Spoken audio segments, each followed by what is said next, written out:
ఈరోజు నేను ఒకటే మాట చెప్పదలుచుకున్నా.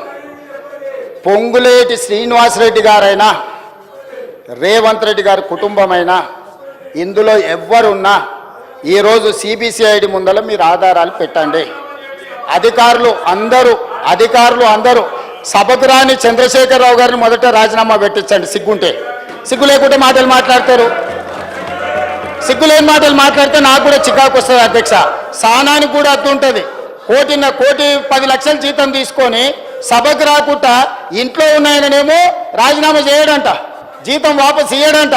రోజు 18 గంటలు చేసి 4.5 లక్షల ఇందిరమ్మ ఇండ్లు కట్టించి ఈరోజు లక్షలాది దళితుల గిరిజనులకు ఆదివాసీలకు ఇండ్లు ఇచ్చి వాళ్ళ ఇళ్లలో వాళ్ళ ఇండ్లలో వెలుగు వాళ్ళ కళ్ళల్లో ఆనందం చూసే పొంగులేటి శ్రీనివాసరెడ్డి రాజీనామా చేయాలంట. సిగ్గుండాలి మాట్లాడడానికన్నా కొంచెమన్నా. అంటే మీరు చెప్పింది తినకపోతే మంత్రి రాజీనామా చేయాలనా? మీ తాతలు దిగొచ్చినా జరగదు. మీరు అనుకుంటారో మీరేదో అరుస్తే గోల పెడితే వింటారని. మీ సంగతి అంతా తెలుసు. మేనమావకు చెప్పినట్టు ఉంది పుట్టింటి గొప్పలు.